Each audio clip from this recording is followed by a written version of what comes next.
Hola, ¿cómo están? Sabrán ustedes que nuestra materia en realidad comienza con el surgimiento de la escritura, el cuneiforme en Mesopotamia, el jeroglífico en Egipto. Forma parte eso de un proceso que involucra el surgimiento de las primeras ciudades, el surgimiento de los primeros estados, pero claro, para poder entender bien todo eso es necesario hacer un paso o varios pasos hacia atrás, y por eso preparamos este video que se focaliza en los periodos neolítico y calcolítico, fundamentalmente en la revolución neolítica, simplemente para aportar algunos elementos para que después ustedes, repito, puedan entender mejor la naturaleza de los cambios en el momento del surgimiento de la escritura.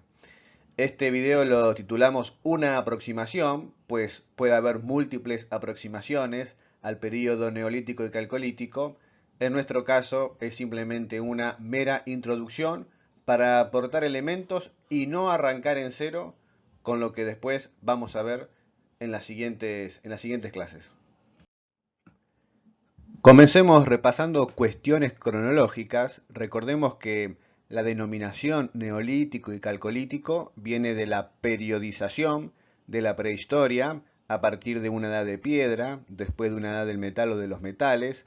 El neolítico es el último periodo de la edad de piedra y luego viene el calcolítico, que es la primera edad de los metales. Habíamos hablado de una revolución neolítica.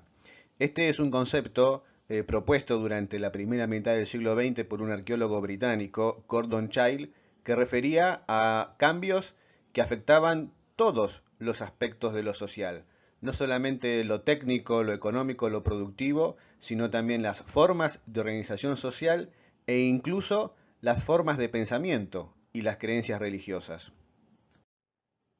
El núcleo de estos cambios, claro está, era la domesticación de cereales y de animales.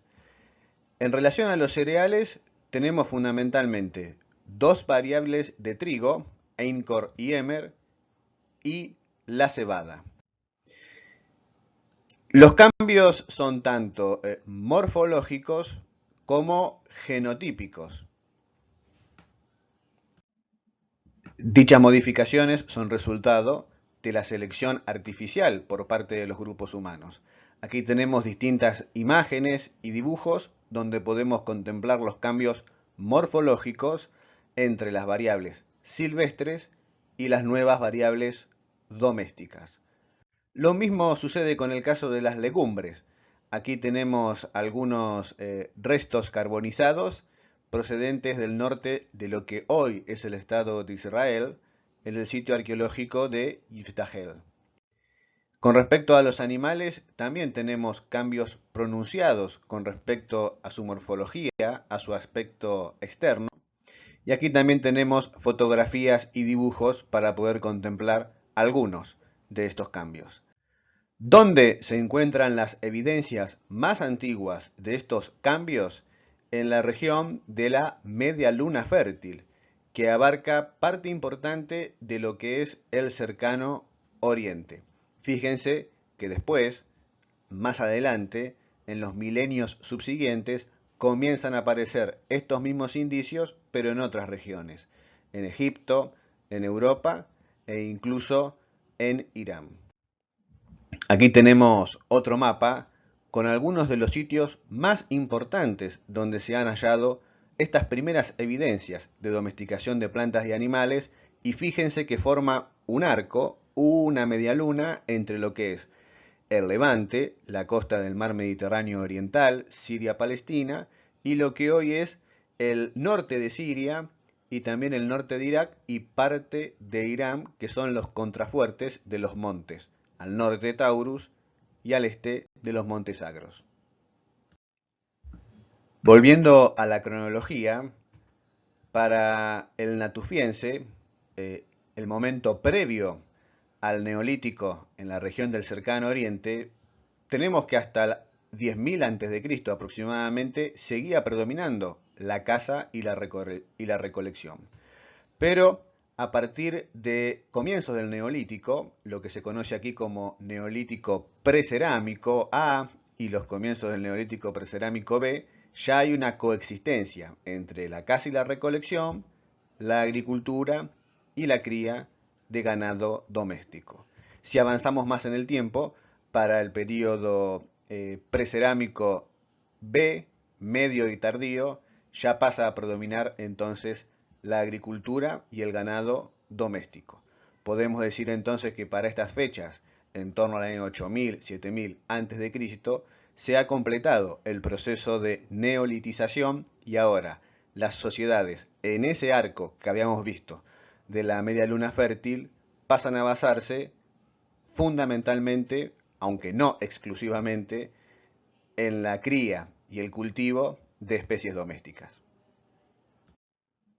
Para dar cuenta de este fenómeno, muchos utilizan determinadas metáforas y la mayoría coincide que es ya para el período precerámico B cuando se produce esta eclosión y este florecimiento de aldeas neolíticas. Pasando ahora a la evidencia arqueológica concreta, tenemos que las primeras formas de asentamiento, las primeras aldeas, datan del Natufiense, por lo tanto son previas a la domesticación de plantas y animales. Se trataba de asentamientos muy pequeños, con casas ovales, semisubterráneas, en cuyo interior se encuentran a veces piezas de molienda, lo cual nos da cuenta de que estas sociedades subsistían gracias a el procesamiento de algunas plantas, muy posiblemente cereales, quizás los antecedentes silvestres de lo que después, con el paso de los siglos, iban a ser las primeras especies domésticas.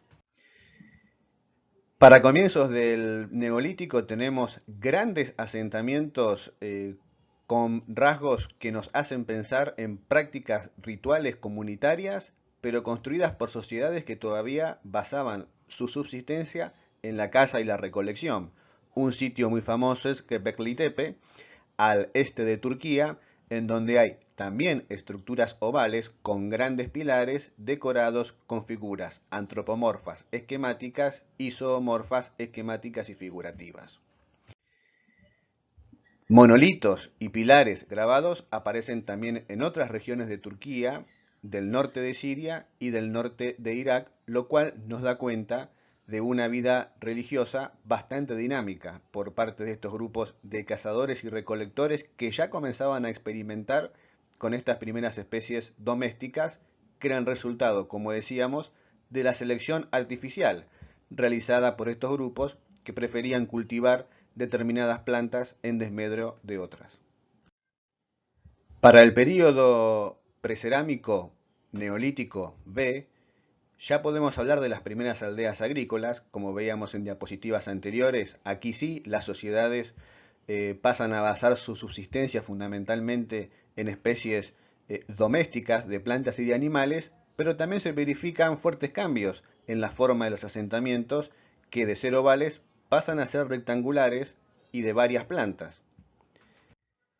Incluso hay determinadas partes en los asentamientos con estructuras más grandes, con objetos particulares en su interior que algunos presuponen podría tratarse de santuarios comunales o comunitarios.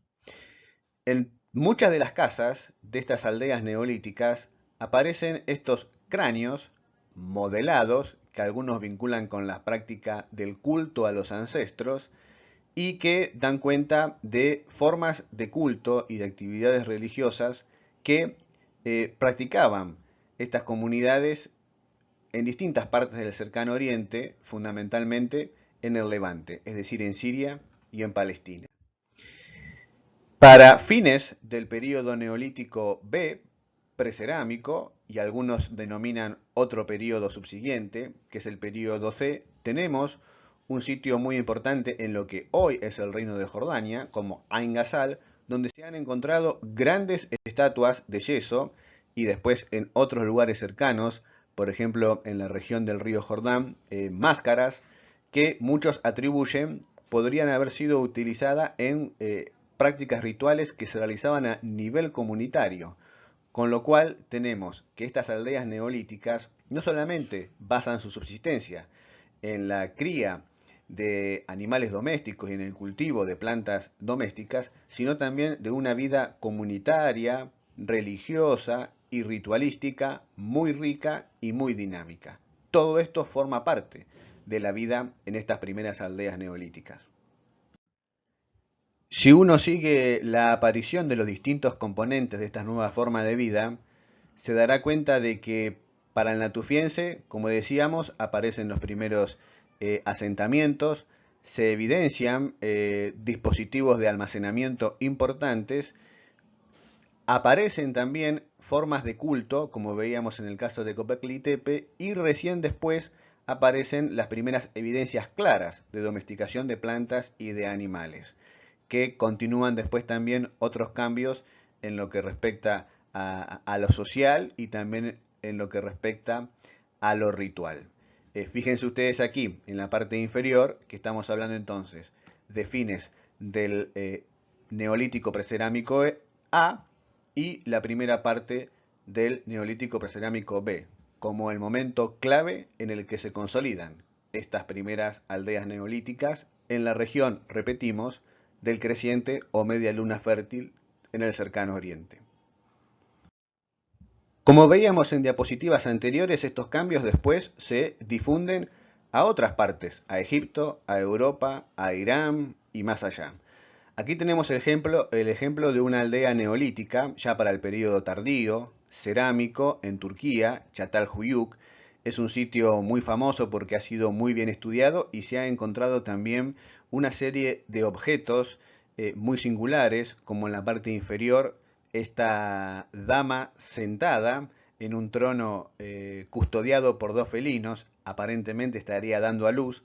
Muchos lo interpretan como una suerte de diosa madre y a partir de ahí piensan en una suerte de matriarcado neolítico.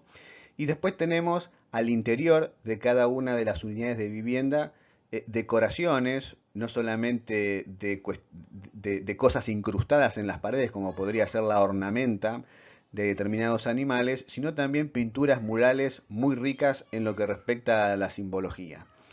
Este tipo de asentamientos, este tipo de prácticas, formaban parte del cercano oriente miles de años antes del surgimiento de las primeras ciudades, del surgimiento de la escritura, del surgimiento de los primeros estados. A partir de estas condiciones es como debemos comenzar a pensar los cambios que van a suceder después, más adelante. El caso de Çatalhöyük es bastante particular porque se trataba de todas casas apiñadas, una al lado de la otra, y se podía entrar simplemente por el techo. Pero hay otros asentamientos que también muestran otro tipo de disposiciones. Tenemos como el caso de Jagal Haolam, que tenemos clara evidencia de calles o pasillos que separaban grandes unidades de vivienda, espacios abiertos a modos de plaza, y después tenemos ejemplos de lugares fortificados, rodeados de murallas y también con una cierta densidad en su interior. Algunos comienzan a pensar este tipo de asentamientos como una suerte de proto-ciudades. Esta interpretación puede ser un tanto precipitada. Sin embargo, hay algunos elementos aquí que después, cuando surjan las ciudades, van a tener mucho mayor predominio. Se trata todavía igualmente de asentamientos muy pequeños, de 10, 15, 20 hectáreas como mucho. En algunos asentamientos también se hace evidente una cierta especialización. Traemos aquí un caso ya del Calcolítico, de Tulaylat al-Ghazul, en lo que es el reino de Jordania. Por un lado tenemos una vez más que el interior de algunas de las casas están ricamente decoradas con pinturas murales sobresalientes. Aquí tenemos simplemente dos ejemplos. Pero otras partes del asentamiento tienen estructuras que algunos han interpretado como un complejo ritual, con lo cual ciertas partes del lugar estarían dedicadas a funciones religiosas, mientras que otras estarían dedicadas a las viviendas de la población, así como también de talleres artesanales.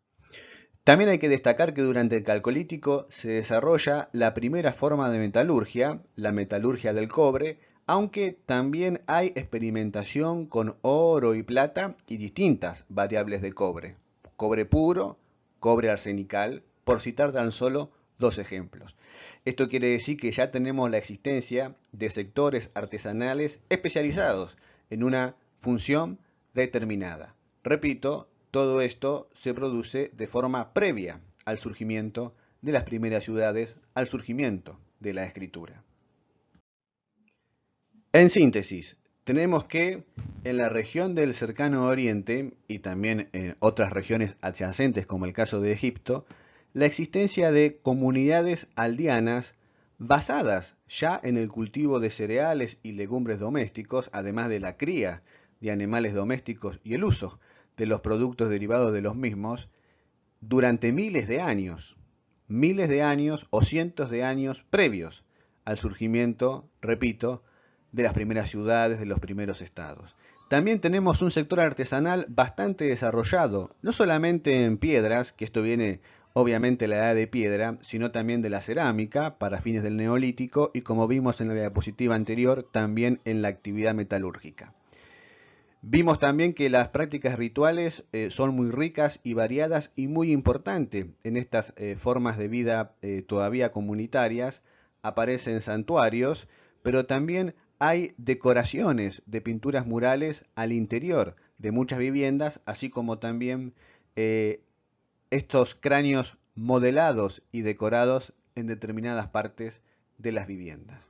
Bueno, estos son los elementos que tenemos que tener presente para ahora sí comenzar a pensar qué fue lo que pasó hacia fines del Calcolítico y comienzo de la Edad de Bronce, cuando se producen otros fuertes cambios en la región de Egipto y el cercano Oriente antiguo. Para todos aquellos que quieran profundizar en el Neolítico y el Calcolítico, comparto aquí una bibliografía mínima, muy introductoria, que les puede servir como orientación. Muchísimas gracias.